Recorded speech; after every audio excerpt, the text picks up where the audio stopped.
Hello friends, मैं Deepti Shah divine dreams की ओर से और लीना जी और उनकी सारे जो ग्रुप मेंबर्स हैं उन सभी की तरफ से आप सभी का दिल से स्वागत करती हूँ और आशा रखती हूँ आप सभी स्वस्थ होंगे, मस्त होंगे और इस ब्यूटीफुल लाइफ को एंजॉय कर रहे होंगे। फ्रेंड्स, आज हम एक बहुत ही अच्छा टॉपिक लेंगे क्योंकि लाइफ को ब्यूटीफुल बनाने के लिए जो सबसे इम्पोर्टेंट है वो है रिलेशनशिप। हम सभी के साथ जुड़े हुए हैं और सभी खुश होंगे तो ही हम खुश होंगे। घर में अगर कोई एक दुखी है, कोई एक परेशान है, तो हम सभी परेशान होंगे। तो आज का टॉपिक है रेडियंट रिलेशनशिप। तो आप सभी रेडी है? ग्रेट। सब रेडी है। ओके, अभी किसी का वेट नहीं करना है, राइट? तो मैं आगे बढ़ते हुए आज के टॉपिक की शुरुआत करती हूँ कि हम जिंदगी में बहुत कुछ चाहते हैं लेकिन वो सभी के सहकार के बिना पॉसिबल नहीं है। ईश्वर ने हमें यहाँ भेजा है क्योंकि एक्सपीरियंस लेने के लिए। तो एक्सपीरियंस लेते हुए हमारे साथ बहुत लोग जुड़े हुए हैं, तो उनको संभाल कर, उनका ख्याल रखकर और उनको समझ कर चलना है। तो वही हमारा मेन कार्य है कि हम कैसे सभी को कनेक्ट करके रखें और सभी के साथ अच्छे से रहकर इस ब्यूटीफुल लाइफ को एंजॉय कर पाए। लेकिन फ्रेंड्स, कहना बहुत आसान है। मेरे पास बहुत सारे लोग जो काउंसलिंग के लिए आते हैं, उनका मेन एक ही है प्रॉब्लम और वो है रिलेशनशिप। ड्यू टू रिलेशनशिप बहुत सारे प्रॉब्लम्स होते हैं और कई बार मैंने तो देखा है कि बहुत पैसा है, सब कुछ अच्छा है, फिर भी लोग लाइफ को एंजॉय नहीं कर पा रहे हैं। कहीं पे लाखों रुपया खर्च करके विदेश घूमने के लिए गए हैं, लेकिन एक पल में खुश है और अगले ही पल में वो नाखुश हो जाते हैं, टेंशन में आ जाते हैं। घर से तो निकले हैं शांति खोजने के लिए, एक सुकून, चैन, हैप्पीनेस के लिए, लेकिन वहां जाकर भी उन्हें शांति नहीं मिल रही है, सुकून नहीं है, चैन नहीं है। तो व्हाट इज द रीजन? क्या कारण है कि हम एक पल में खुश हो जाते हैं और अगले ही पल में वापस नाखुश क्यों हो जाते हैं? कभी भी ये सोचा है? क्योंकि मेन कारण है कि हम बॉडी को तो सभी क्लींस करते हैं हर रोज 2 और 3 टाइम्स, राइट? लेकिन इस माइंड की क्लींजिंग कभी नहीं करते, और करते हैं तो भी ऊपरी लेवल पे, डीपर लेवल पे, जहां जाके हमें अंदर का आनंद मिले। कोई किसी के लिए वैरभाव नहीं, प्रेजुडाइज नहीं, जजमेंट नहीं, रिजेक्शन नहीं, ऐसा नहीं हो रहा है। अभी क्या है, बहुत सालों पुरानी वो कड़वाहट, वो वैरझेर, वो घृणा, वो सब कुछ हमारे यहाँ पे हमने जमा करके रखी है। इसीलिए क्या होता है कि जब भी हम खुश होते हैं तो अगले ही पल में वो सैड मोमेंट, वो लोगों के साथ बनी हुई बातें, वो सब कुछ वापस याद आ जाता है और फिर क्या होता है, हम नाखुश हो जाते हैं, परेशान हो जाते हैं। और इस प्रेजेंट मोमेंट है जो हमारे हाथ में है, मैं ऑलवेज सभी को कहती हूँ, इतना ज्यादा मत सोचो। हमारे हाथ में सिर्फ ये मोमेंट है, उसको एंजॉय करो। एक पल में हम एक ही पल जी सकते हैं। अगर मैं अभी आप सभी के साथ हूं, मुझे मेरे बेटे को भी पढ़ाना है, तो अगर मैं साथ आपके हूँ, कनेक्टेड आपसे हूँ और मैं मेरे बच्चे की वरी करती रहूंगी, तो मुझे कहीं पे आनंद नहीं रहेगा और मैं आपसे भी सही तरह से कनेक्ट नहीं हो पाऊंगी।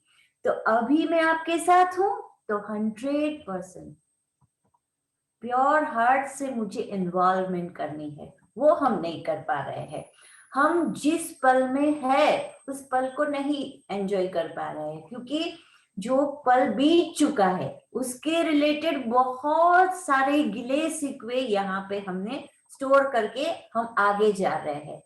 तो क्या है, बहुत ज्यादा बर्डन बढ़ गया है यहाँ पे, इसीलिए वो सब कुछ बाहर आ रहा है। जो अंदर है वो ही बाहर आएगा और वो हमें परेशानी दे रहा है।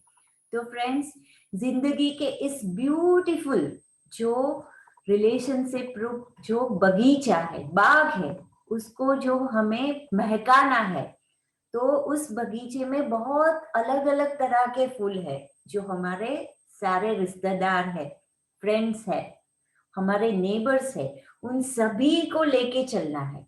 तो उसके कई रूल्स है। उसका रूल नंबर 1 मैं आपको बताने चाह रही हूँ कि कैसे इस रिलेशनशिप को रेडियंट बनाए, वाइब्रेंट बनाए, ब्यूटीफुल बनाए, कि हमें कोई पूछे कि किससे आपसे अनबन है या किसको याद करके आपको टेंशन हो जाता है, तो एक नाम भी याद नहीं आना चाहिए। सभी के साथ हमें बहुत अच्छे से बनती है और हमें देख के सभी खुश हो जाते हैं, ऐसा होना चाहिए। तो उसके लिए मैं आपको रूल्स दिखाने जा रही हूँ कि यस, इट इज पॉसिबल। उसका पहला नियम है कि एक्सेप्टेंस, स्वीकार कर लो। जो जैसा है उसे एज इट इज, उसे स्वीकार लो। अगर हमारे साथ जुड़े हुए जो हमारे रिलेटिव्स है, वो अगर कोई बहुत गर्म है, कोई बहुत शॉर्ट टेम्पर है, किसी को बात बात में टोकना अच्छा लगता है, तो वो सभी उनके कैरेक्टरिस्टिक्स है। लेकिन उसके बैड क्वालिटीज के साथ बहुत सारी गुड क्वालिटीज भी है। तो हमें क्या करना है कि उन्हें एज इट इज, वो जैसे है, अगर हमने उसे एक्सेप्ट कर लिया है, उन लोगों का स्वीकार कर लिया है, तो जीवन में इस ब्यूटीफुल लाइफ को एंजॉय करने में हमें आसानी रहेगी। फ्रेंड्स, अभी क्या हो रहा है हमारी डे टू डे लाइफ में, हमारे साथ बहुत छोटे बड़े बुजुर्ग सब जुड़े हुए हैं। हमारे अंदर काम करने वाले वर्कर्स या हमारे ऊपर हमारे बॉस, सभी में क्या है, डिफरेंस ऑफ ओपिनियन है। उनका सोचने का तरीका अलग है, सब कुछ अलग है। वो हम अभी एक्सेप्ट नहीं कर पा रहे हैं। और क्या हो रहा है, घर्षण हो रहा है हमारे बीच, फ्रीक्वेंसी मैच नहीं हो रही है, राइट।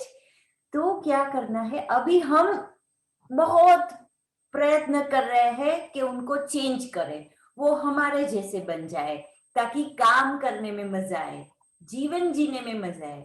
फ्रेंड्स, ऐसा होगा क्या? आपको क्या लगता है, वो लोग चेंज होंगे? नहीं फ्रेंड्स, ईश्वर ने इस पृथ्वी के ऊपर एक जैसा किसी को नहीं बनाया। आप लोग शांति से सोचिएगा कि आपके साथ, आपके परिवार में, आपके अगर 3-4 भाई बहन है, वो सेम टू सेम आप जैसे है। आपके बच्चे हैं, 1-2 बच्चे हैं, वो भी क्या आप ही जैसे है? डुप्लीकेट आप जैसे, सब कुछ आपके जैसे ही सोचते हैं, करते हैं? कभी भी नहीं। तो हम लोग क्या कर रहे हैं कि गलती यही कर रहे हैं कि हम जैसे है, सब कुछ वैसा ही हो, सभी वैसे हो, और बहुत सारी अपेक्षाएं करके रखी है। और इसीलिए क्या है, हम दुखी हो रहे हैं, परेशान हो रहे हैं, अपनी एनर्जी औरों को चेंज करने में लगा रहे हैं। लेकिन फ्रेंड्स, अगर ऐसा ही होता तो परमात्मा ने सभी को डिफरेंट क्यों बनाया होता? ये तो जरा सोचिए। क्या हमारे आसपास नजर डालिए, तो क्या आपको एक जैसे कोई भी पेड़ या पत्ते भी दिखते हैं जिसकी साइज एक जैसी हो? मतलब में लेंथ, विड्थ, कलर सब कुछ सेम टू सेम हो? प्राणियों को देख लीजिए, हाँ, कोई बड़ा सा लंबा सा जिराफ है, छोटा सा कुत्ता है, बड़ा सा हाथी है, सभी अलग है। पक्षियों में ब्यूटीफुल मोर है, तो काला कौवा भी है, बहुत अच्छी आवाज वाले पक्षी है, कर्कश आवाज वाले भी है, लेकिन सभी का इम्पोर्टेंस अलग अलग है। इसी तरह हमारे जीवन में हमसे जुड़े हुए लोग, उनकी जो क्वालिटीज है वो उनके कर्म के हिसाब से, उनके सोचने के तरीके के हिसाब से उनके पास है। लेकिन अगर हम उनका नेगेटिविटी जो है वो फोकस करेंगे तो डेफिनेटली हम दुखी होंगे। और हम सभी का प्रयत्न क्या है, इस लाइफ को ब्यूटीफुल बनाना है। हम सब कहते हैं कि मृत्यु के बाद हमें स्वर्ग जाना है, लेकिन फ्रेंड्स मैं तो ये कहती हूँ कि यहाँ जीते जी हर एक दिन हम स्वर्ग में है ऐसा अनुभव करना है। वो कैसे हो, पॉसिबल कैसे हो सकता है अगर हम किसी की बुराई ना करें, किसी का कोई दोष ना देखे, सभी की गुड क्वालिटीज को अपनाते चले। इट्स ओके, वो ऐसे ही है, होता है, चलता है, तो हमें कुछ भी टेंशन या स्ट्रेस यहाँ पे नहीं आएगा। तो हम जैसे स्वर्ग में जी रहे हैं वो खुशी का एहसास होगा। तो पहला रूल सभी को याद रह गया, एक्सेप्टेंस। जैसे भी है वैसे को हमें स्वीकार करना है। वे उसी तरह जैसे हमारे परिवार में जो लोग हैं उसको तो स्वीकार करना है, लेकिन परिस्थितियां जो जीवन में आती है उसको भी स्वीकार करना है। कई लोग क्या कर रहे हैं कि जीवन में कठिनाइयां जब आती है तो उसे पकड़ के बैठ जाते हैं। तो क्या होता है कि अगर हम उस सिचुएशन में स्टक हो गए तो हम आगे नहीं बढ़ पाएंगे। तो जैसी परिस्थिति है उस रियलिटी को भी हमें स्वीकार करना है। तो परिस्थिति को और लोगों को एज इट इज स्वीकार कर लो और आगे बढ़ो, तो लाइफ इजी रहेगी। रिलेशनशिप में दूसरा बहुत इंपॉर्टेंट जो रूल्स है वो give and take. Friends, universe का एक बहुत ही प्यारा नियम है जो सभी के ऊपर लागू होता है कि जो कुछ हम देंगे वो हमें एबंडेंस में मिलेगा। What ever you give you will receive in abundance. अभी क्या हो रहा है हम सभी की डे टू डे लाइफ में कि हमें क्या चाहिए, प्यार। सभी हमें बहुत प्यार करें ऐसा हम सभी चाहते हैं, राइट? लेकिन फ्रेंड्स हमें चाहिए प्यार, और हम सच में प्यार दे रहे हैं क्या? हम तो गुस्सा कर रहे हैं, घृणा कर रहे हैं, उनकी नेगेटिविटी ढूंढ रहे हैं, खामियां निकाल रहे हैं। तो फिर कहां से वाइब्रेशन मैच होगी, फ्रीक्वेंसी पता चल जाएगी। आप कितना भी मीठा क्यों ना बोलो, हमारे दिल की फ्रीक्वेंसी पता चल जाती है कि उनको कुछ अच्छा नहीं लगा, राइट? तो अगर हम प्यार देंगे अनकंडीशनली तो ही प्यार मिलेगा। तो दैट इज वेरी इंपॉर्टेंट। अगर मैं गुस्सा दूंगी तो मुझे एबंडेंस में गुस्सा मिलेगा। आपने छोटे बच्चों को देखा होगा, अगर हम डांटते हैं तो वो क्या करते हैं, हम पे गुस्सा होते हैं ना, डबल गुस्सा होते हैं। वैसा ही है कि हम जो भी देंगे वो हमें वापस मिलेगा, बुमरैंग की तरह है लाइफ। तो हमें क्या करना है कि जो भी चाहिए हमें पहले देना पड़ेगा। कई लोग हमारे पास आते हैं और कहते हैं कि क्या करें, मुझे तो जस ही नहीं मिलता, कोई मुझे अप्रिशिएट ही नहीं करता, मैं कितना भी करती हूँ, पूरी जिंदगी मैंने ये किया ये किया ये किया, हाँ? पूरी लंबी सी लिस्ट कि मैंने ये किया ये, लेकिन मुझे क्यों नहीं कुछ अच्छा कोई कहता। फ्रेंड्स, जब भी हम निस्वार्थ भाव से कि कोई मेरा अच्छा बोले, मेरी वाह वाह करे, उस आशा के साथ, एक्सपेक्टेंस के साथ अगर हम वो करेंगे तो क्या होगा, हमें नहीं रिजल्ट मिलेगा।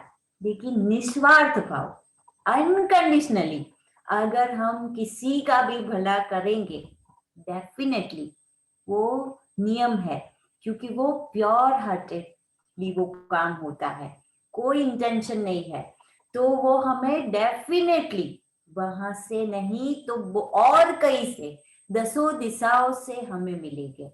लेकिन अभी क्या है, हमारे बहुत सारे ख्वाहिश है कि मैं किसी को कुछ गिफ्ट दे रही हूँ, मुझे भी मिलना चाहिए, उससे ज्यादा मिलना चाहिए, राइट?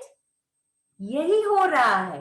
अगर मेरे भाई आपके पास पैसा है, आप गिफ्ट दे रहे हो, तो कोई अपना वक्त दे रहा है, कोई अपना बहुत अच्छा प्रेम दे रहा है, कोई अप्रिशिएशन दे रहा है, कोई आपको सपोर्ट कर रहा है, तो ये सब कुछ भी वो दे रहा है, जिसके पास जो है वो दे रहा है। लेकिन हम क्या कर रहे हैं, मैंने उनको गिफ्ट दिया तो मुझे भी एक आशा है अंदर कि मैं ये मैंने किया है तो मुझे ये प्रॉब्लम है कि मुझे अच्छा लगता है इसीलिए मैं करती हूँ।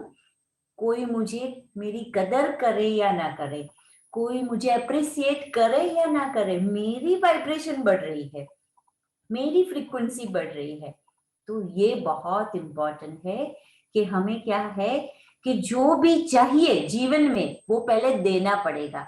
तो आपको लगता है कि कोई आपको मान नहीं दे रहा है, तो पहले आपको सभी को मीठा बोल के मान देना पड़ेगा, सम्मान देना पड़ेगा, तो ही आपको मिलेगा।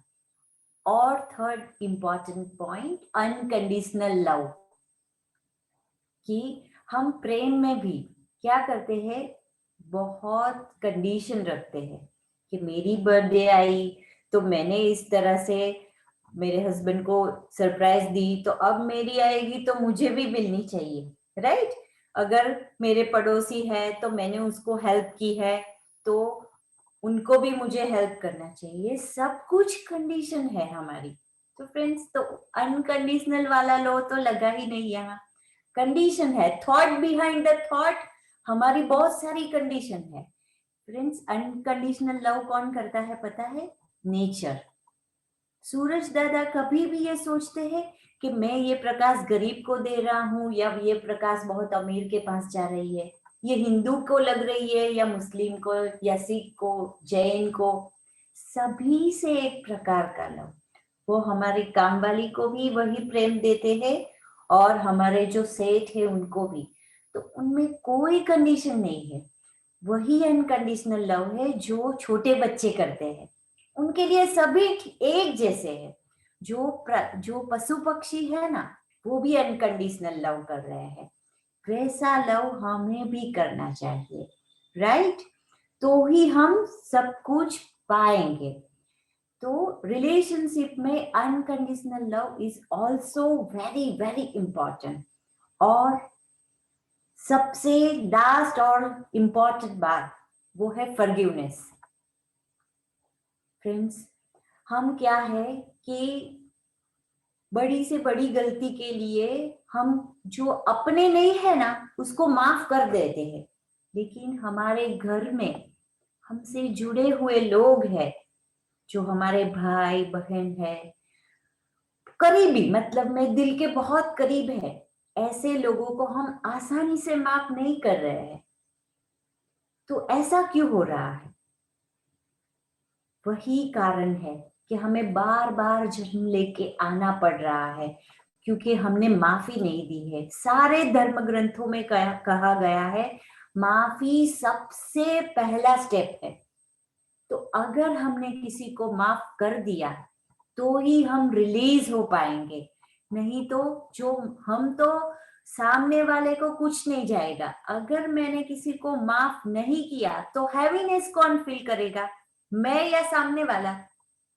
डेफिनेटली मैं किसी के साथ नहीं बोल रही, मेरी अनबन है अगर किसी के साथ, तो हैवीनेस मुझे फील होगी, मैं परेशान हो रही हूं। और मैंने अगर किसी को सॉरी बोल दिया तो सॉरी हम कैसा फील करते हैं? रिलैक्स, एक बहुत शांति मिलती है, एक सुकून मिलता है और हम शांति से सो पाते हैं। तो फ्रेंड्स, मैं कहती हूँ कि पूरे दिन में मैंने ऑब्जर्व किया है कि जो एक घर में रहते हैं ना, मतलब में मम्मी बच्चों को चिल्ला चिल्ला के परेशान करती है, हस्बैंड वाइफ, वाइफ हस्बैंड को, सबसे ज्यादा तो दुख हम एक दूसरे के इतने करीब है ना वो पहुंचाते हैं। हम किसी फ्रेंड को ज्यादा नहीं दुखी करते, बराबर है, लेकिन जो अपने करीबी है ना उनको हम हक से चिल्लाते हैं और बुरा भला बोलते हैं, हर्ट करते हैं। ये गलत बात है। और उनको सॉरी भी नहीं कहते। और फिर हम में से किसी को भी पता है कि कल का सूरज हम देख पाएंगे या नहीं? मुझे तो नहीं पता। मैं आपके साथ बोल रही हूँ, कल हम होंगे या नहीं होंगे। तो फ्रेंड्स, मैं एक सलाह देती हूँ, मेरे सारे वर्कशॉप में जो फॉरगिवनेस का जो मेडिटेशन होता है सबसे शानदार होता है। और मैं ये कहती हूँ कि रात को सोने से पहले पूरे दिन में अगर किसी के साथ भी कुछ अनबन हुई है तो बस उसे निपटा दो। अगर वो आपके घर में है तो सामने चले जाओ, कोई ईगो बीच में नहीं आएगा, और बोल दो कि आई एम सॉरी, उस टाइम मेरा दिमाग ठीक नहीं था, मुझे टेंशन था, कुछ भी, मेरी मानसिक स्थिति अच्छी नहीं थी, मुझसे भूल हो गई। फ्रेंड्स, आप बहुत सुकून फील करोगे, आपको अच्छा लगेगा। तो ये फॉरगिवनेस की एक्सरसाइज करनी है। माफ करने वाला तो बहुत ही ऊपर ही होता है, और माफी मांगना भी बहुत अच्छी बात है। तो हम कई बार माफी तो मांग लेते हैं लेकिन सामने वाले को माफ नहीं करते। हाँ, वो बहुत बड़ा ईगो आ जाता है कि मैं क्यों माफ करूं, मैं क्यों माफी मांगू, वो तो मुझसे छोटा है और मेरी तो कोई गलती है ही नहीं, बराबर है। ऑल द टाइम हमें औरों की ही गलती लग रही है, हमें लगता है कि हमारी कोई गलती नहीं है, लेकिन फ्रेंड्स, नोइंगली अननोइंगली हम किसी ना किसी को हर्ट करते रहते हैं। क्यों? पता है क्यों? क्योंकि हम सभी की सोच अलग है। वो कुछ अलग से सोचते हैं, हम कुछ और अलग से सोचते हैं। अभी हमारे मेरे ही बच्चों की बात करूं तो एक जनरेशन गैप है, राइट? तो उनका सोचने का तरीका अलग है, और मैं जो सोचती हूँ और अगर मैं बोल दूं तो वो हर्ट हो जाएंगे, और मैं उनसे माफी नहीं मांगती तो वो बैड फील करेंगे। और फिर क्या होगा, घर में भी वो नेगेटिव वाइब्रेशन हम सब फील करेंगे। तो अगर हमसे छोटे भी है उससे भी हमें माफी मांग लेनी चाहिए, और अगर बड़ों से भी गलती हुई है तो उनको भी माफ कर देना चाहिए। तो ये बहुत इम्पोर्टेंट है कि माफी मांग लो और माफ कर दो।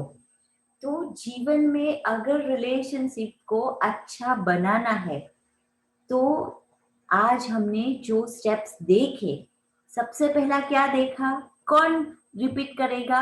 अपने आप को अनम्यूट करके कौन बताएगा कि हमने क्या क्या देखा आज? रिलेशनशिप को रेडियंट बनाना है तो क्या करेंगे हम?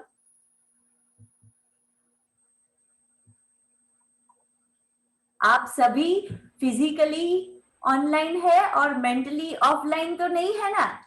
ऑल आर नहीं नहीं नहीं, ऑनलाइन? Yes sir, yes. कोई बताइए, कौन बताएगा? राखी जी बताएंगी, हाँ बताइए राखी जी।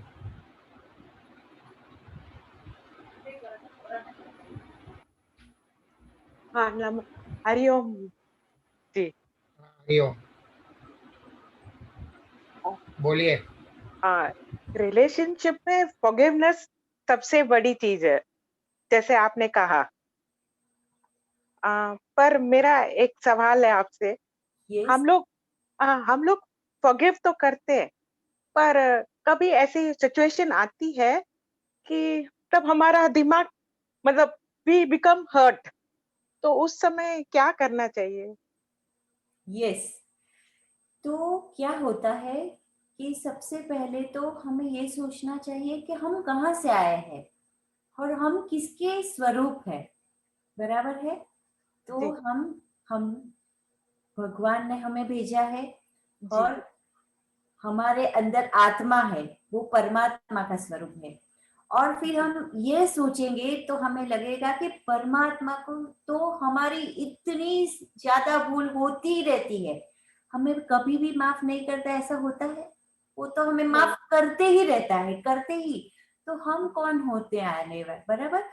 अब आपका सवाल है कि सामने वाला हमें हर्ट करता है, बराबर है, तो जी हमें दुख होता है कि मैं कैसे माफ करूं, उसने तो मुझे रुलाया, इतना हाँ परेशान किया, राइट। ये राइट क्वेश्चन होता है।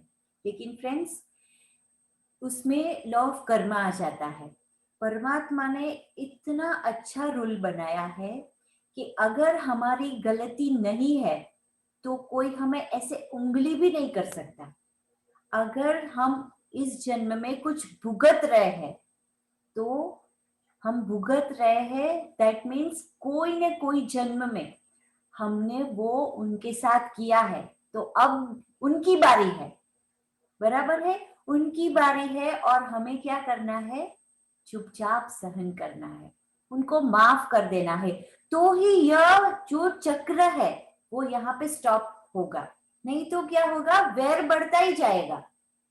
तो अभी क्या करना है, हमें सोचना है, ओके फाइन, मेरा अकाउंट क्लियर हो गया, अब मुझे शांति। मैंने कुछ बोला था किसी टाइम, अब उन्होंने बोल दिया, नाउ फाइन। हमें रिलैक्स महसूस करना है। कोई अगर हमें बोल रहा है तो हमारा अकाउंट जो पिछला बाकी था भी क्लियर हो रहा है।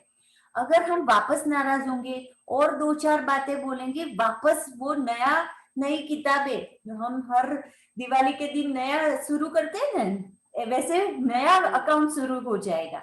वो नहीं करना है। अगर कोई हमें परेशान कर रहा है, अनाप शनाप बोल रहा है, हमारे विरुद्ध कुछ कर रहा है, दैट मीन्स के पिछले जन्म में कुछ हमने बहुत ही बड़ा सा कौभांड किया था उन लोगों के साथ। तो अभी हमारी बारी है। तो इस अंडरस्टैंडिंग के साथ अगर हम उनके साथ पेश आएंगे ना फ्रेंड्स, तो बहुत अच्छे से जल्दी से हमारे सारे लोगों के साथ जो नेगेटिव अकाउंट है वो क्लियर होते जाएंगे। तो यस। हम और लोग, आप बोल रहे हो कि जब हम मेडिटेशन कर रहे हैं, वी हैव टू, उस समय फॉरगिवनेस चाहिए कि पर्सनली फिजिकली हम लोग को बोलना चाहिए? फ्रेंड्स, अभी मैं जो मेडिटेशन करवाऊंगी ना, तो ये जी फॉरगिवनेस वाला ही करवाने वाली हूँ। बहुत ही बढ़िया है। हमारे वर्कशॉप में जब पार्टिसिपेंट आते हैं ना, इतना रोते हैं ड्यूरिंग द मेडिटेशन। और कई कई लोगों ने तो जो एक्सपीरियंस शेयर किए थे वो माइंड मतलब में अनबिलीवेबल होते हैं कि ऐसा भी हो सकता है। तो वो मैं सिखाऊंगी क्या करना है कि फॉरगिवनेस के 4 स्टेप्स है। मैं बता देती हूँ कि आज हम क्या करेंगे ड्यूरिंग द मेडिटेशन। हमें पहले क्या करना है कि अभी ही आपको सोच लेना है कि आपको फॉरगिवनेस किसके साथ करनी है, बराबर है। तो वो यहाँ पे क्लियर रखो कि यस, इस व्यक्ति को याद करते ही मुझे टेंशन हो जाती है, मुझे रोना आ जाता है, या मेरा दिमाग बहुत ही गुस्से से भर जाता है। ये 3 ही बात हो सकती है, राइट। मतलब में हमारी फ्रीक्वेंसी जिस व्यक्ति को याद करके चेंज हो जाती है, उस व्यक्ति के साथ फॉरगिवनेस करनी है। ओके। फिर क्या करना है, मेडिटेशन में जाके उस व्यक्ति को याद करना है और फिर ऐसे चुटकी बजानी है कि अगर मैं सोचूंगी कि चारवी शाह आ जाए तो वो आ जाएगी, बराबर है। फिर क्या करना है, सबसे पहले तो आपको माफी मांगनी है कि नोइंगली अननोइंगली मैंने जो आपको हर्ट किया है, जिसकी वजह से आपको इस जन्म में या पिछले कोई भी जन्म में परेशानी हुई है, तो मैं सच्चे दिल से माफी मांग रही हूँ। फिर आपको देखना है, हाँ देखना है, विजुलाइज करना है कि यस वो बोल रहे हैं इट्स ओके, मैंने आपको माफ किया। ये फर्स्ट और सेकंड स्टेप रहा। Excuse me. थर्ड स्टेप में क्या करना है, आपने माफी मांग ली, अब आपको देखना है वो आपसे माफी मांग रहे हैं कि मैंने भी आपको नोइंगली अननोइंगली हर्ट किया है, आप मुझे माफ कर दो। फिर आपको कहना है कि यस मैंने आपको माफ किया।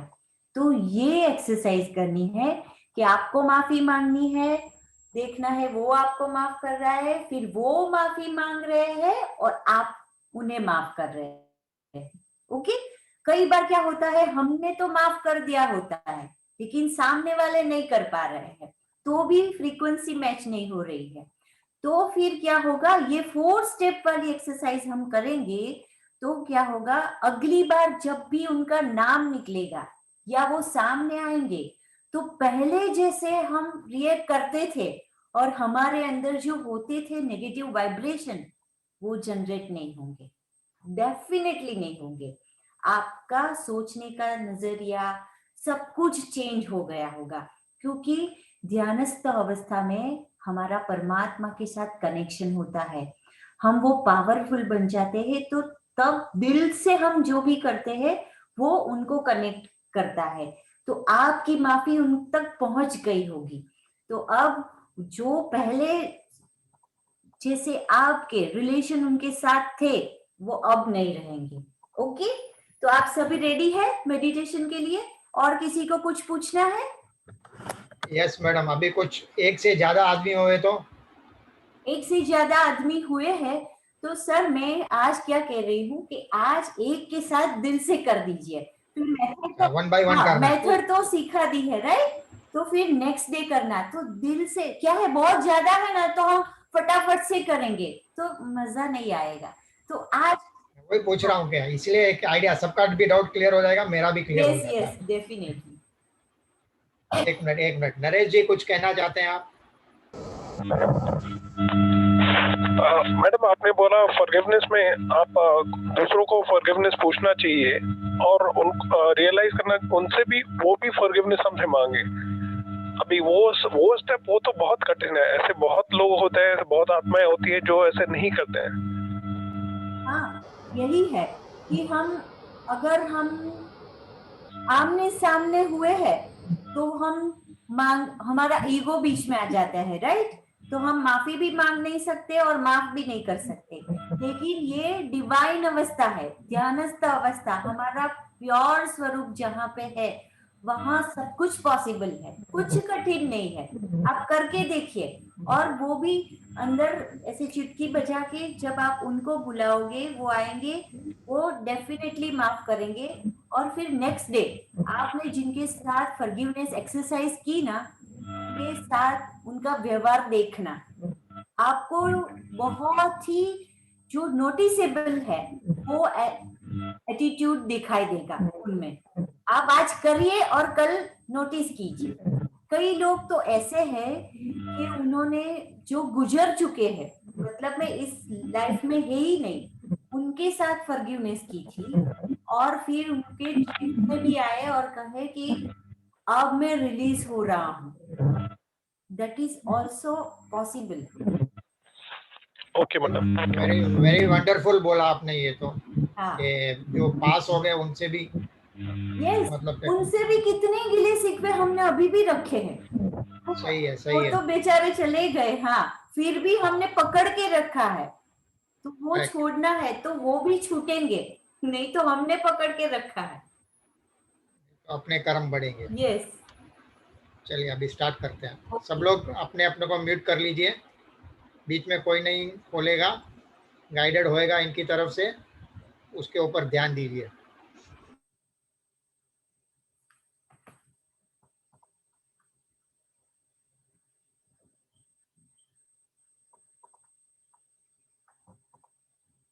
आंखों को बंद कर लीजिए, अपने आप को शांतिपूर्ण और आनंददायक अवस्था में पाइए। एक आरामदायक अवस्था में रिलैक्स होकर बैठ जाइए। आज के मेडिटेशन की शुरुआत हम 3 ओंकार के नाद से करेंगे।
शांति शांति शांति। ओंकार के इस पवित्र वाइब्रेशन को अपने माइंड, बॉडी और सोल लेवल के ऊपर बह जाने दीजिए। ओंकार के इस नाद को इस तरह से अनुभव कीजिए मानो आप बहुत ही गहरी अवस्था में पहुंच चुके हैं। गहरी सांस अंदर और बाहर। हर एक अंदर जाती हुई सांस के साथ आपको विजुलाइज करना है, कल्पना करनी है कि ब्रह्मांड में से डिवाइन, पॉजिटिव और परमात्मा की ब्लेसिंग्स वाली एनर्जी आपके मस्तिष्क में से पूरे शरीर में फैल रही है और हर बाहर निकलती हुई उच्छ्वास आपके माइंड, बॉडी और सोल में से इस जन्म की नहीं, जन्मों जन्म की नकारात्मकता, stress, pain, fear, phobia, jealousy, ego, anger, सभी प्रकार की नेगेटिविटीज को लेकर बाहर निकल रही है। हर एक अंदर जाती हुई सांस आपके लिए बहुत सारे सुख, ब्रह्मांड की सारी खुशियां, शांति, समृद्धि, स्वास्थ्य और बहुत अच्छे संबंध लेके आ रही है। हर एक बाहर निकलती हुई उच्छ्वास के साथ आप और ज्यादा रिलैक्स होते जा रहे हो, कंफर्टेबल फील कर रहे हो और बहुत शांति का अनुभव कर रहे हो।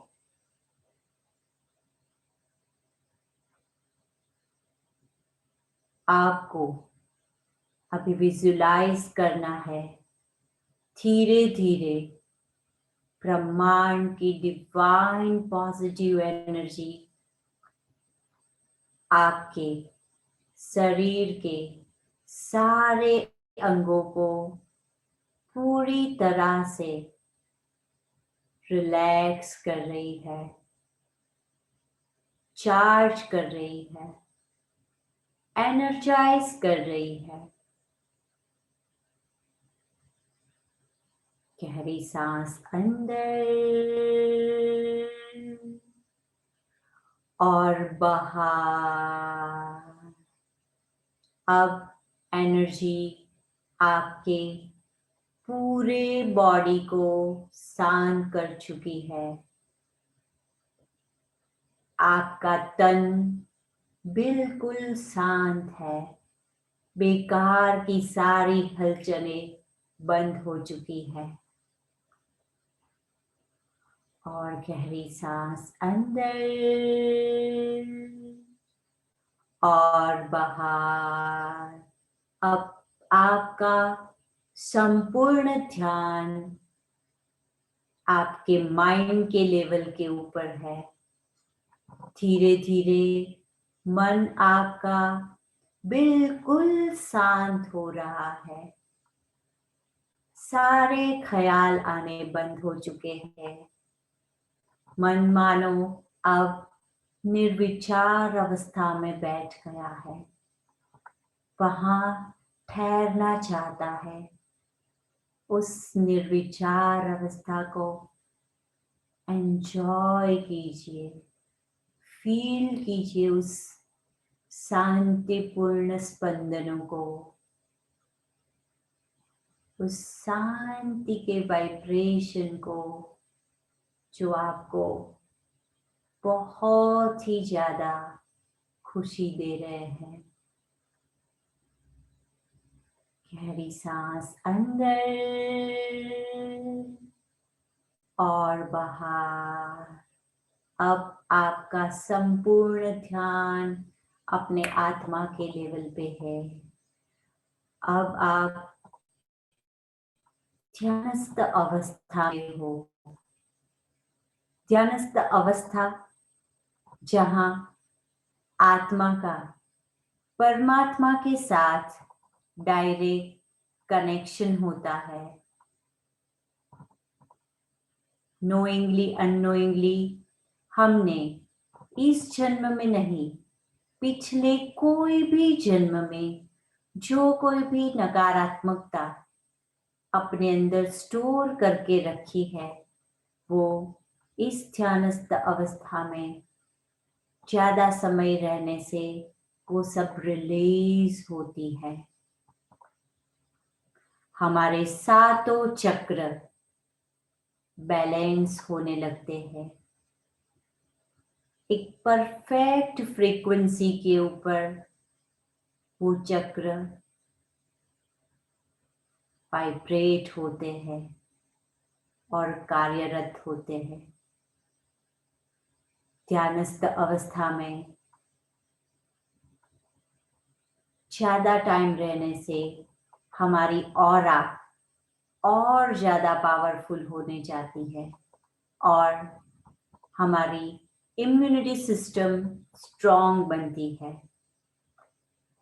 हमारे देखने और सुनने की ताकत बढ़ती है और हमें इंट्यूशन पावर बढ़ता है।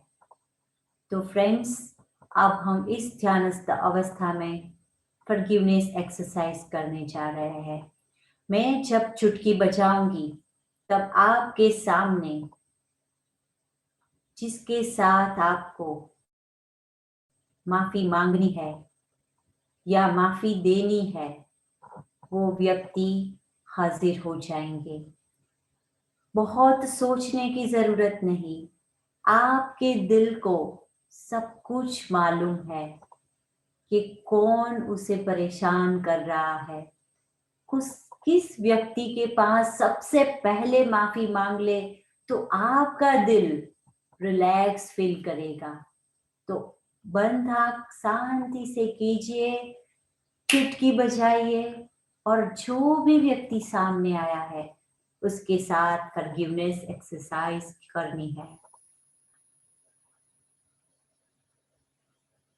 जिसके साथ हमारे कुछ अनबन हुए, जाने अनजाने में हमने एक दूसरे को कुछ बोल दिया है, वो व्यक्ति आज हमारे सामने है। सच्चे दिल से हम हाथों को जोड़ के उससे क्षमापना की याचना कर रहे हैं कि मेरी भूल की वजह से आपको या आपके परिवार वालों को इस जन्म में नहीं, पिछले किसी भी जन्म में अगर दुख या ठेस पहुंची है तो मुझे माफ करिए। अब आपको देखना है, आपने दिल से माफी मांगी है और सामने वाले भी आपको दिल से कह रहे हैं, जाओ, मैंने माफ कर दिया। ये तो लाइफ है, ये सब होता रहता है। अभी आपको विजुलाइज करना है कि सामने वाला अब आपको अपनी भूल के लिए माफी मांग रहा है आपके पास कि मैंने भी जाने अनजाने में बहुत बार आपको दुख पहुंचाया है, ठेस पहुंचाई है और आपका बहुत फिजिकल, मेंटल और फाइनेंशियल भी शायद नुकसान हुआ है। तो मुझे सच में मेरी उस गलती के लिए माफ कर दो। और अभी आपको भी, क्योंकि हमें याद रखना है हम परमात्मा के ही एक स्वरूप है, तो उस व्यक्ति को माफ कर देना है बड़े दिल वाले बनकर कि इट्स ओके। नोइंगली अननोइंगली मेरी भी कोई ना कोई जन्म में गलती होगी, इसीलिए ये मेरे साथ हुआ। तो आपकी उस गलती की वजह से जो मुझे दुख पहुंची है वो मैं भूलते हुए आपको माफ कर रही हूँ और सब कुछ भुला रही हूँ। मैं माफ कर रही हूँ और भुला रही हूँ। मैं माफ कर रही हूँ और भुला रही हूँ। और अब हम दोनों रिलैक्स है। इस कर्म के बंध से हम छूट चुके हैं। अब हम शांत है और फ्री है। फ्रेंड्स, इस माफी की प्रक्रिया करते हुए अगर आपके इमोशंस बाहर आए तो उसे बह जाने दीजिए। आपको रोना आए, आपका दिल करे कि मुझे रोना है, मुझे अच्छा लग रहा है इस माफी को पाकर, इस माफी को देकर, तो प्लीज अपने इस इमोशन को बहने दीजिए। जस्ट रिलीज इट, क्योंकि माफी सबसे इम्पोर्टेंट है हमारे लिए। हम सफर कर रहे हैं, अभी ये सफर खत्म हुआ, आज से हम रिलैक्स हो चुके हैं, बहुत अच्छा फील कर रहे हैं। आपने जिसके साथ इस फॉरगिवनेस एक्सरसाइज की है उस व्यक्ति को दिल से एक जादू की चप्पी यानी हग कर दीजिए उनके साथ। अगर बुजुर्ग है तो नतमस्तक प्रणाम कर लीजिए और अभी वापस चुटकी बजानी है। वो व्यक्ति अपने स्थान पे चला गया होगा। अब हम बहुत ही अच्छा रिलैक्स हो रहे हैं। एक हल्कापन, एक बहुत ही बड़ा बोझ मानो दिल से चला गया है, वैसा फील कर रहे हैं। सुकून मिल रहा है। सॉरी जैसा छोटा शब्द बोलने में इतने सालों लगा दिए थे, वो आज इतनी मिनटों में सब कुछ अच्छा हो गया, ऐसा लग रहा है। सब अब बैक टू नॉर्मल है।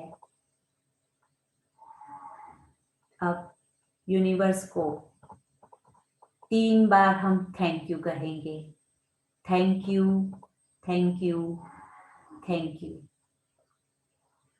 अब अंतर्मन की इस विशिष्ट अवस्था में बाहर आने की प्रक्रिया करते हुए हम 3 गहरी सांस लेंगे। हर गहरी सांस लेते हुए हमें सोचना है कि जागृत अवस्था में भी मैं जब सांस लेता रहूंगा तो हर एक सांस के साथ मेरे अंदर पॉजिटिविटी ही इनहेल करूंगा और जितनी बार मैं एक्सलेशन की प्रक्रिया करता रहूंगा उतने टाइम मेरे अंदर नोइंगली अननोइंगली इस जन्म की या पिछले किसी जन्म की जो कुछ भी नकारात्मकता है, मैं उसे रिलीज करता हूँ और रिलैक्स फील कर रहा हूँ। मैं 1 से 3 की गिनती गिन रही हूँ। नंबर 3 के ऊपर जब मैं चुटकी बजाऊंगी तो धीरे से अपनी आंखों को खोलना और बहुत ही ज्यादा कंफर्टेबल, खुश और आनंदमय महसूस करना। 1, धीरे धीरे हम ध्यानस्थ अवस्था से बाहर आ रहे हैं। 2 और 3, अपनी गर्म गर्म हथेलियों को आपस में घिसकर उस गर्म ऊर्जा को आंखों के ऊपर लगाइए और धीरे से अपनी आंखों को खोलिए। Open up your eyes, feeling very fresh and happy. धीरे से अपनी आंखों को खोलिए और रिलैक्स होते हुए महसूस कीजिए। फ्रेंड्स, आपको कैसा लगा? इस मेडिटेशन करते हुए आपकी क्या एक्सपीरियंस हुए, वो कोई बता सकता है? बहुत अच्छा लगा जब आपने स्टार्टिंग में बोला कि पॉजिटिव एनर्जी मस्तिष्क के जा रही है, तो ऐसा लगा कि उस समय कि मस्तिष्क में कोई अंदर आके धड़ाम से घुसने लग गया, ओके, बैंक बैंक के साथ। फिर जब आपने चुटकी बजाई, जिसके बारे में मैंने सोचा था, उसका चेहरा अपने आप ही सामने आ गया। वेरी गुड, और फिर जब मैंने बोला कि मेरे को माफ़ करो, तो वो अपने आप हंसने लग गया। वंडरफुल। फिर मैंने भी माफ़ी मांगी, उन्होंने भी मेरे को माफ़ किया, उन्होंने हंसा। और फिर लास्ट में जब आपने चुटकी बजाई तो मेरे को थोड़ा शरीर ऐसा झटका लग गया और वो चेहरा सामने से चले गया। वेरी गुड एक्सपीरियंस था और मन भी थोड़ा हल्का हुआ। यस यस थोड़ा थोड़ा लास्ट में क्या बोलते हैं, भावुक होने लग गया। यस। क्या था कि आज अंदर बेटे का क्लास चल रहा है, इसलिए मैंने मेडिटेशन नहीं रखा है और अम्मा भी सो रही है। तो मेडिटेशन के साथ अगर हम ये म्यूजिक ये करते हैं, जब भी एक्सरसाइज बहुत ही अच्छी होती है। तो आप लोग अपने ग्रुप में वापस ये एक्सरसाइज विथ म्यूजिक के साथ करवाना है, नॉट मेडिटेशन, विथ म्यूजिक। तो म्यूजिक का बहुत ही अच्छा इफेक्ट होता है। तो और क्या है, जितना लंबा सेशन रहेगा उतने अच्छे से हम सामने वाले के साथ, अगर कुछ ज्यादा कन्वर्सेशन है, कुछ बड़ा सा झगड़ा था, प्रॉपर्टी का झगड़ा था, ऐसा वैसा, तो भी हम थोड़ा ज्यादा टाइम लेकर कि ये हो गया था, उस टाइम ये सिचुएशन थी, मेरा ये टेंशन था, वो सब कुछ जो गिले शिकवे है वो ध्यानस्थ अवस्था में हमें रिलीज करने हैं।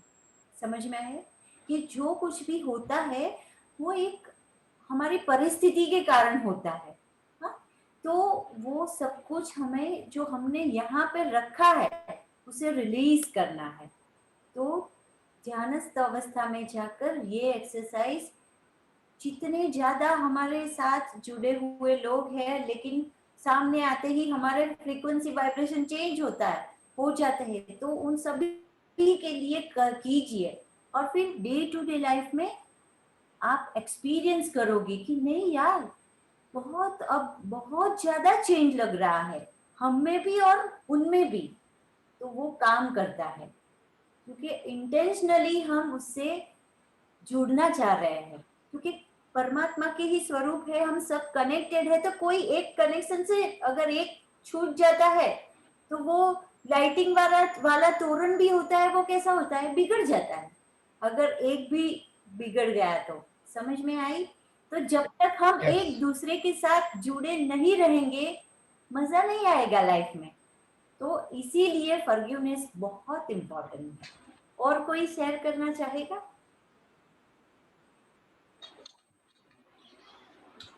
अभी इधर आपने बोला कि म्यूजिक चलाओ, म्यूजिक के साथ ये गाइडेंस भी करना चाहिए, हाँ, जो आप बोल रहे यस यस, म्यूजिक के साथ बढ़िया वाला म्यूजिक साइड में लगा रहना होता है, और फिर हम करेंगे तो उसकी इफेक्ट बहुत शानदार आएगी। क्या था, थे। अभी ये मैं एक शेयरिंग करना चाहती हूँ।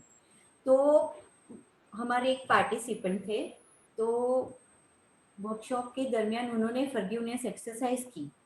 तो फिर जब ब्रेक हुआ तो वो बहुत रो रहे थे, तो मैं उनके पास गई कि क्या हुआ। तो उन्होंने कहा कि मेरे चाचा ने सुसाइड कर लिया था, और उनके बच्चे मेरी एज के थे, और उन्होंने बहुत सफ़र किया। तो मैं कभी भी मेरे उस चाचा को माफ़ नहीं कर पा रही थी कि उन्होंने क्यों किया। बच्चों की तरफ नहीं देखा, चाची की तरफ, वो कितना सफ़र करे, तो मैंने पकड़ के रखा था। फिर वो चाचा मेरे सामने आए, और ड्यूरिंग द फॉरगिवनेस उन्होंने सब कुछ कहा कि क्या मैटर था, क्या उसके अंदर दिमाग में चल रहा था, कौन सी सिचुएशन थी। तो मैडम आज मैं इतना अच्छा फील कर रही थी। तो वो तो बहुत साल पहले की बात थी, फिर भी वो इंसिडेंट मेरे अंदर से जा नहीं रहा था। तो ये बहुत इम्पोर्टेंट है कि हमें नहीं पता कि किस वजह से हम किसी को पकड़ के रखा है। तो जब तक हम किसी न किसी वजह से किसी को पकड़ के रखते हैं, तो हम भी वो बहुत भारीपन फील करते हैं, और सामने वाले भी। तो ये करते रहना चाहिए, ये एक्सरसाइज। एक ही आदमी के साथ 2-3 बार भी रिपीट कर सकते हैं। यस यस, अगर जरूरत पड़े तो। हाँ, दिल से की है ना, एक बार में रिजल्ट मिल जाएगा सर। ओके, 2-3 बार की जरूरत नहीं है, सच्चे दिल से वहां पहुंच ही जाती है बात। सही है, वेरी गुड, वेरी गुड। और कोई कुछ, किसी को कुछ शेयर करना है? यस लीना जी, आप बताइए, बोलिए। शेयर कर जो बोलो। आप क्या कहना चाहती है। आप तो इतनी एक्सपीरियंस है। मेरे पास, मैं तो बहुत पहले कर चुकी हूँ ये एक्सपीरियंस। यस यस बहुत बार कर चुकी हूँ। Yes I know what it is. Yes yes every experience जो भी होता है, it is only mainly when you accept, तो ऑटोमेटिक फॉरगिवनेस हो जाती है। बट फिजिकली अपने जब बोलते हैं तो उसका फ्लो और अच्छी तरह होता है, एंड मैनिफेस्ट होने लगता है वो पॉजिटिव वे में। राइट, करेक्ट, या एब्सोल्युटली करेक्ट।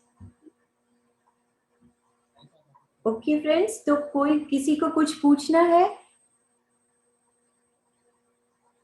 मैडम दीप्ति जी, एक आपका जो खुद का एक्सपीरियंस पाँव का है, हाँ हाँ, just share that to them.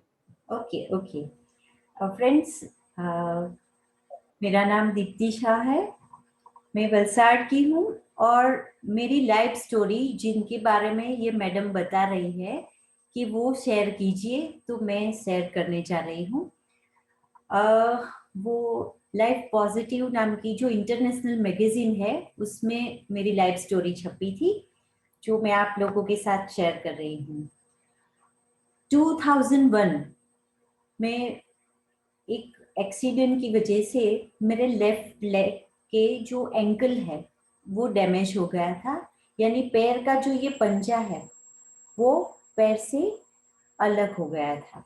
सारे डॉक्टरों ने बोल दिया था कि पूरे शरीर का वजन पैरों के ऊपर होता है, और ये एंकल वो सब कुछ डैमेज है, टूट चुका है, तो वो ठीक होना पॉसिबल नहीं है। तो अगर ऑपरेशन करेंगे, ऑपरेशन तो करना ही पड़ेगा पैर बिठाने के लिए, और उसमें स्क्रू वगैरह डाल के, स्टील वगैरह, तो लेकिन वो नॉर्मल लोगों की तरह काम नहीं कर पाएगा, सपोर्ट की जरूरत होगी, क्योंकि ये एंकल डैमेज है, और एंकल नहीं है तो एंकल की बहुत जरूरत है मूवमेंट के लिए। तो मेरा ऑपरेशन हुआ, डॉक्टर ने ऑपरेशन किया और बोला कि ऑपरेशन हो चुका है, लेकिन बिना सपोर्ट के चलना पॉसिबल नहीं है। तो मैं, वो वॉकर आता था, 2001 की बात करती हूँ, तब मेरी बेटी 6 महीने की थी और आज 20 साल की है। हाँ?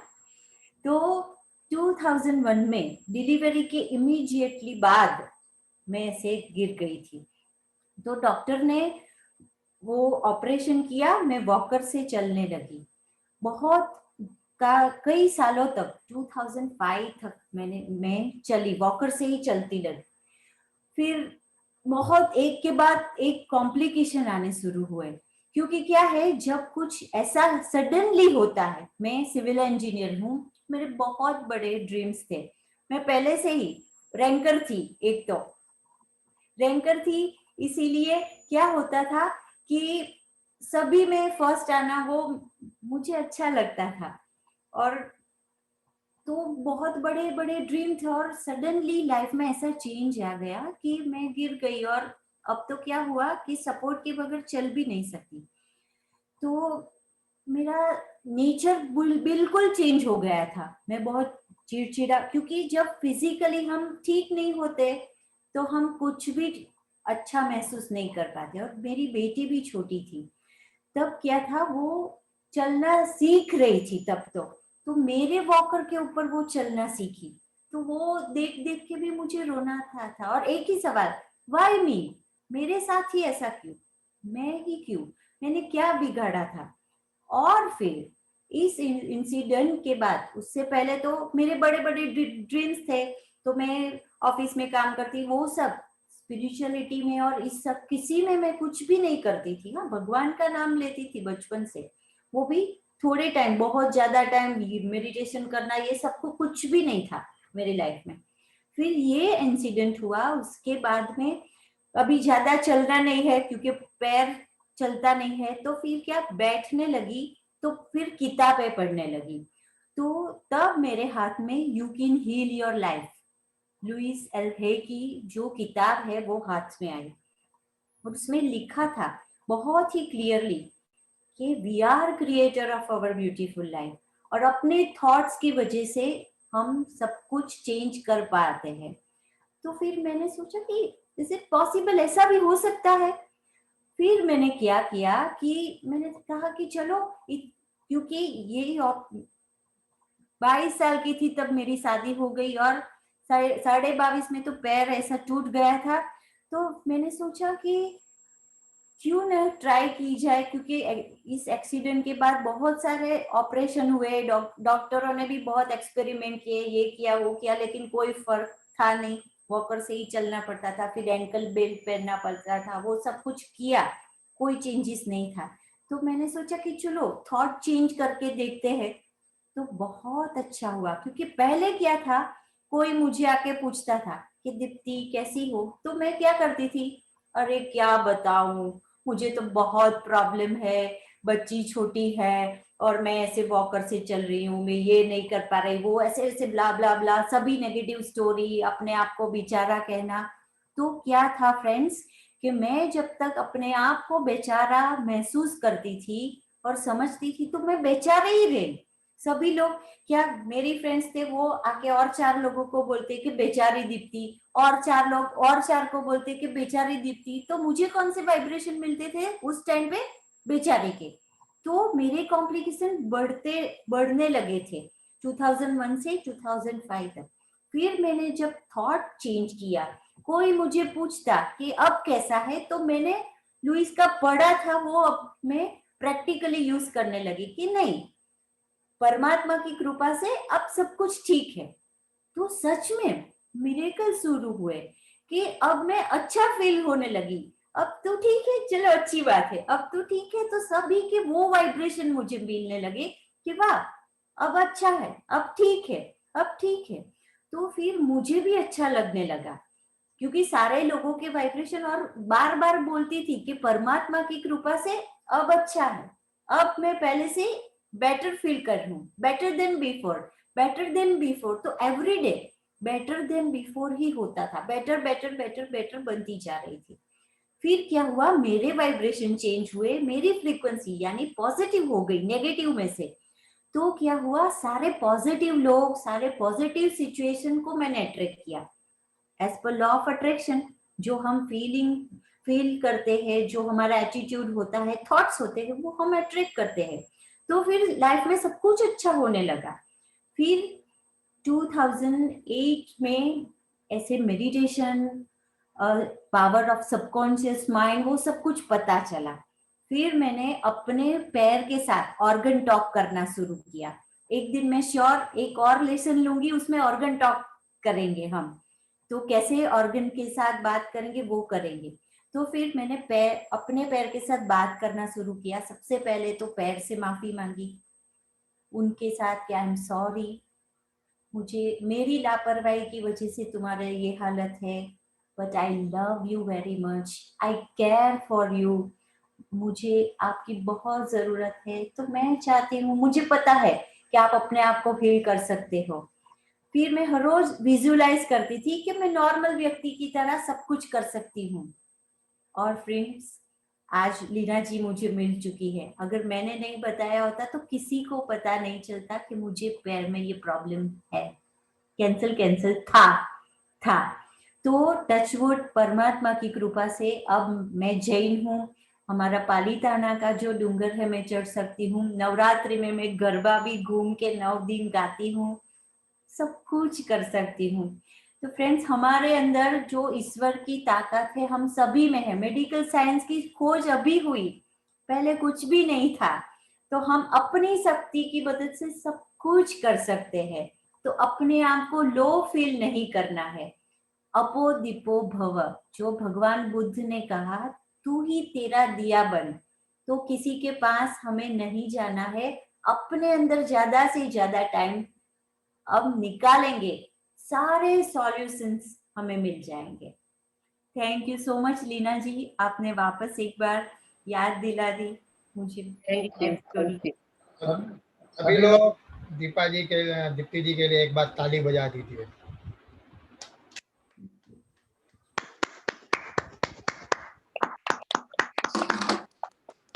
आपका सेशन बहुत अच्छा था।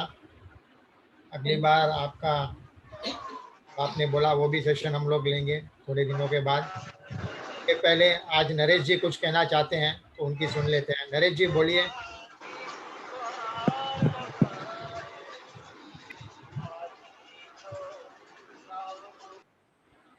नरेश जी बोलिए। नरेश जी,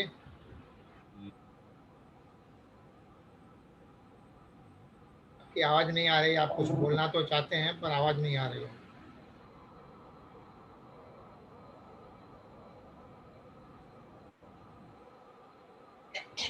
बोलिए नरेश जी। नहीं, आवाज नहीं आ रही है, नेटवर्क प्रॉब्लम है।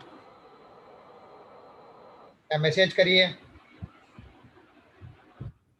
क्या पूछना चाहते हैं वो मैसेज करिए।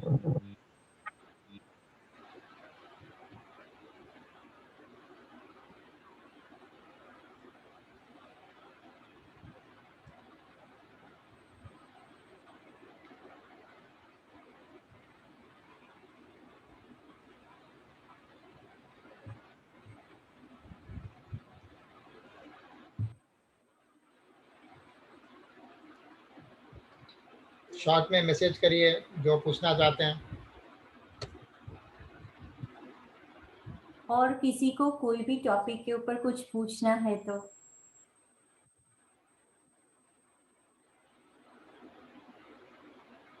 आप लोग गुजरात आओ तो श्योर, मोस्ट वेलकम। वलसाड़ में रहती हूँ। आएंगे, पक्का आएंगे। हाँ, मोस्ट क्या वेलकम। यहाँ पे बीच बहुत अच्छा है तिथल का। यस, मालूम है, फेमस है। हाँ। अभी हम लोग ये 20 मार्च में हम उधर ही थे। अरे रियली? अहमदाबाद में थे, not Valsad. Okay, Ahmedabad. Yes, वो मेरी सिस्टर इन लॉ है। वो मेरे बड़ी बहन से भी ज्यादा करीबी है। वो अहमदाबाद में रहती है। अच्छा, अभी व्यास दीपाली कल्पेश भाई कुछ पूछना चाहते हैं, पूछिए। एक मिनट कल्पेश जी, एक मिनट। नरेश जी ने लिखा है, एक मिनट पढ़ता हूँ। आपो दीपो, एक minute.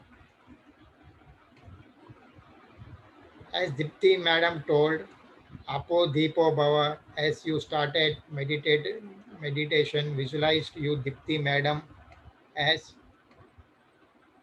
Buddha in jungle giving the meditation. वाह, देखिए आपको बुद्धा समझ विजुलाइज किया। Very good, thank you. Very good, very good. It was very nice experience. Surely आप एक बुद्धा ही हैं जो बहुत कुछ सिखाया आपने। नहीं, वी ऑल आर बुद्धा। हम Yes. हम जब तक प्योर है ना, हम सब बुद्धा है। लेकिन ये संसार में सभी जो सिचुएशन आती रहती है और हम सभी को पकड़ के रख रहे हैं, इसीलिए उनके जैसे बन रहे हैं। हम सभी प्योर हार्टेड ही जन्मे थे, लेकिन संसार ने ऐसा बना दिया है, तो वो वापस निकाल के जैसे प्योर थे, क्रिस्टल क्लियर, सभी को वैसा बन जाना है वापस। और वही हम प्रयत्न है, तो हमारे ही हर पत्री जी पॉसिबल होंगे। हमारे पत्री जी भी कहते हैं आदमी दुनिया में दो ही हैं, एक या तो बुद्धू या तो एक बुद्धा, दूसरा हाँ। कोई नहीं है। व्यास कल्पेश जी आप बोलिए। हाँ, जय श्री कृष्ण दीप्ति बहन। हाँ, हिंदी में बोलना दीपाली जी। हिंदी में बात करना पड़ेगा। यस, हाँ, इधर गुजराती की बहुत। चेन्नई से है तो गुजराती नहीं मालूम उनको। अच्छा अच्छा अच्छा, ऐसा है। हाँ, मैं ऐसा बोल रही हूँ, मेरी बेबी अभी तक भी लिख नहीं रहती है, तो मैं क्या करूँ उसके लिए तो वो लिख पाए। वो स्कूल में तो 50-60 ही लाती है परसेंट, और वो लिखना चाहती नहीं है, तो उसके लिए मैं क्या करूँ वो लिख पाए। दीपाली जी, क्या होता है कि परमात्मा ने सभी को एक न एक यूनिकनेस दी है, बराबर है। तो शायद ऐसा है कि लिखना उसके बस की बात नहीं है, लेकिन एक यूनिकनेस उसके पास होगी, वो आपको एज अ मदर ढूंढ निकालनी है। तो वो यूनिकनेस आपको मिल जाएगी, तो उसमें उसको आगे बढ़ाना है, बराबर है। जो मैं ऐसा नहीं कर रही कि उसको पढ़ाओ लिखाओ नहीं, लेकिन जो मतलब में बहुत हम प्रेशराइज कर रहे हैं बच्चों को, वो नहीं करना है। नहीं तो क्या होगा कि बच्चे बचपन में ही सारे उनके जो 7 चक्र है ना, उसमें से पहले के 3 वो बंद हो जाएंगे। बहुत ज्यादा हम टोकेंगे ना उनको, ये नहीं करो, ये नहीं करो, यही करो, यही करो, तो ऐसा हो जाएगा। तो अभी क्या है, छोटे हैं, हमें ये चाहिए कि इतने आने ही चाहिए, लेकिन अभी नहीं वो नहीं, ऐसा नहीं है कि वो लिख लेना तो अच्छा होगा, क्योंकि वो पॉइंट पर ही पास होती है। तो अच्छा लिखे ना तो उसको आता भी है, ऐसा नहीं है वो उसको नहीं आता है, उसको सब आता है, तो उसको लिखना ही नहीं है, बस एक वही उसको अदरवाइज है कि मेरे को लिखना ही नहीं है। मैं यही कह रही हूँ कि जैसे 3 इडियट में क्या कहा था कि पीटी उषा का बोल दे कि तू सचिन तेंदुलकर बन जा, तो वो नहीं बन पाएगी। हाँ, वो नहीं बस। ऐसा ही है, सभी में एक यूनिकनेस है, तो वो आपकी बेटी की भी एक यूनिकनेस होगी। तो हमें क्या है, वो जितना कर रही है उसे प्रेम से कराओ, नहीं तो क्या होगा, जीवन पर से उसका मन उठ जाएगा कि I am not good enough, mummy की जो आशाएं है वो मैं पूरी नहीं कर पा रही हूँ, पापा की ये है, मेरा भाई तो इतना अच्छा है, मेरी दीदी मेरे आसपास, और मैं कुछ भी नहीं हूँ। तो वो उनके बहुत सारे जो एज अ गर्ल चाइल्ड, वो उनमें हार्मोनल चेंजेस आ जाएंगे और बहुत बुरा होगा बॉडी के ऊपर।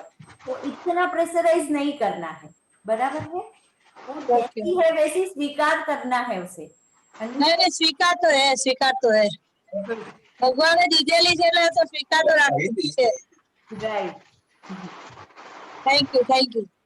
Thank you. जय श्री कृष्ण। जय श्री कृष्ण। और किसी को कुछ पूछना है? हाँ, नमस्ते मैडम, मैं हेमा मैनानी। नमस्ते। हाँ जी, ये आपने जो दर्द के बारे में कहा, जो भाई टांग से बात करो, तो उसका थोड़ा फिर से डिटेल बताएंगे? उसके बारे में अलग से क्लास लेंगे ना, तब आप अटेंड करेंगे। अभी क्या है कि 1 मिनट में वो बहुत लंबा सब्जेक्ट है, उसको भी 1 घंटा लगेगा, 1 मिनट में नहीं समझाया जाएगा। अगले हफ्ते या 2 हफ्ते के बाद एक क्लास लेंगे, फिर उसमें आपको बोलेंगे कि आप आइए, स्पेशली आपको इन्फॉर्मेशन कर देंगे, जैसे आपका वो क्लास मिस नहीं होगी। Okay okay, thank you.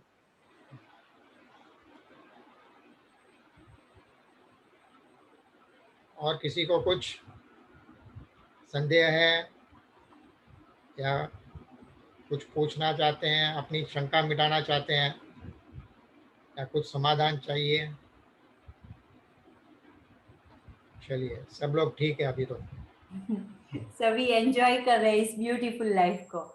So thank you so much Leena you. Ji and Jagdish ji for such a wonderful opportunity. Once नहीं, again, नहीं. and thank you all of you, all Thank you, divine thank you. souls. एक बार और आपको तकलीफ देंगे, जैसे आपने बोला अंगों से कैसे बात में नहीं, मुझे बहुत अच्छा लगा. मैं कब, पता नहीं कब चेन्नई आ पाऊंगी, कब आप इतने अच्छे सोल्स को मिल पाऊंगी. I am so happy really. मैं आज का मेरा एक्सपीरियंस बोलता हूँ कि मैं आज ऑफिस से आया तो बहुत थका हुआ था. मैं सोच रहा था कैसे बैठ पाऊंगा, थका हुआ हूँ, नींद आ रही थी. लेकिन जैसे जैसे फर्स्ट आपका चेहरा देखा, थोड़ी एनर्जी मिली. फिर जैसे जैसे ये बढ़ते गया, मेरी पूरी थकावट चली गई. और मेरे को लगता है आप जैसे एज यूजुअल मैं रोज रात को 1 बजे तक जागता हूँ, जाग पाऊंगा. ये तो मैं तो सोच रहा था कब खत्म होएगा और कब मैं सो जाऊं. लेकिन एनर्जी बहुत मिली. पूरी थकावट दिन भर की चली गई. पता नहीं आज क्यों इतनी थकावट हुई. ऐसा कभी नहीं होता है मेरे को. Thank you so much. ये भी मुझे भी थकावट बहुत अच्छी एनर्जी. ये थकावट भी इसलिए हुई कि मुझे आपकी एनर्जी मिलनी थी आपके through. Thank you so much. Okay, thank you. सबको धन्यवाद. सभी को thank you. Thank you very much दीदी. प्रणाम. Thank you Deepi ji. Thank you. हरिओम. हरिओम. हरिओम सबको. हरिओम. हरिओम. हरिओम हरिओम. Thank you.